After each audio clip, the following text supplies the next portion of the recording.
So here's the third part of this, where we left off. We've got everything in the frying pan, the meat, the red peppers, everything. I've got water boiling because I'm making potatoes with this that I'll show you. I'm making the potatoes I was talking about again because they were a big hit. So I'm just going to do a little bit of onion powder.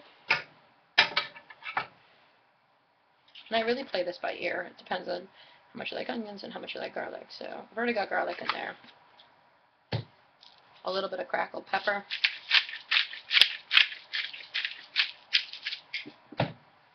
And this is a little bit of garlic salt. I know I have plenty of garlic in there, but I like the salt, so. Alright, now I'm going to start it up. Like a car. And I'm going to start cooking. And that's going to be the boring part because it's cooking. And it takes a while. So what I'm doing over here is mixing all this, but what I'm doing over there is going to be boiling potatoes. And Jason didn't really wash the big pot because this pot was clean, so it's going to take me a really long time to boil all my potatoes because they're not going to fit in there. But right now I'm just pushing this around because I want the garlic to cook with the meat so that it gets the flavor along with the red pepper. And there's not really a sauce here, so I'm hoping the red peppers make their own kind of juice. I have this on high right now. So, now the cool thing that I'm going to do with my giant garlic mess over here, the cool thing I'm going to do with my potatoes is that I used to peel my potatoes, and then very recently, as recently as a couple days ago, I found out that you don't have to peel potatoes if you boil them and then rinse them under cold water. Their skin will wash off, just like I just showed you with the pepper. You can hear that that's just starting to cook. So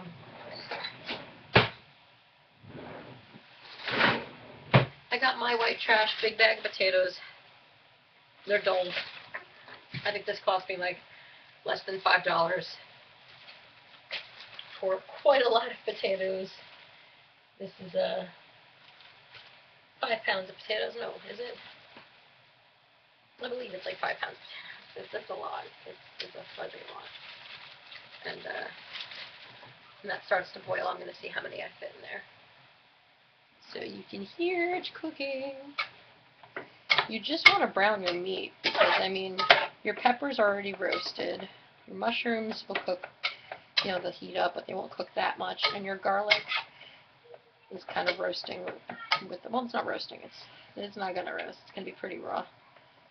But, you can add so much to this. If you have red wine sauce, I'd say red wine sauce and tomato sauce. You can add tomato pieces. See how nicely that meat's cooking. I like my meat really well done. I get all paranoid about health issues, so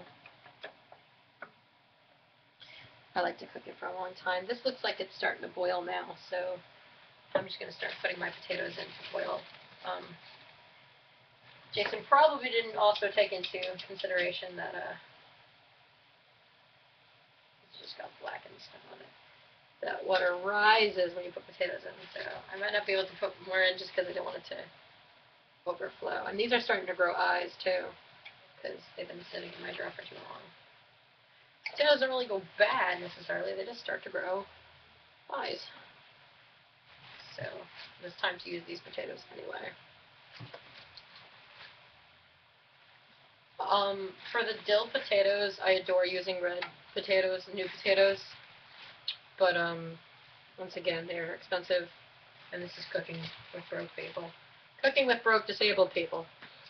So, I put 1, 2, 3, 4, 5, 6, 7, 8, 9 potatoes in there, and I still have more that I need to use real soon. But, I'm cooking for 2 very hungry people that don't really know how to eat. And a cat that won't leave me alone. Right, so I'm going to keep mixing my meat up. Haha, so mixing my meat up.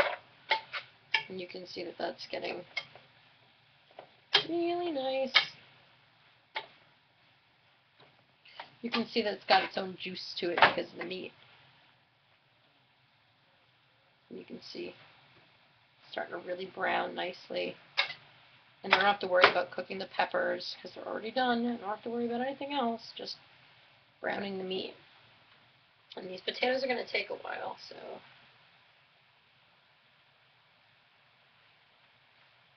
the potatoes will take a while. And then I'm going to wash them off, and I'm going to take all their skin off, because if they're red potatoes, I'd love the skin. They taste really good. But these regular potatoes, the skin's kind of scratchy, dry. It's not that good. You can see me getting my butterfly rash because I can't handle the heat too well. I'm going to wash the skin off the regular potatoes, and I am going to cut them up into like cubes, and I'm going to put dill, a little more onion powder, not garlic since we have way too much garlic in there as it is with steak. Just a lot of, maybe like a fourth of a tablespoon of dill, and some pepper, and cut those up and make those into dill potatoes and put them on the side with my meat and my mushrooms and everything else. So one last look at this delicious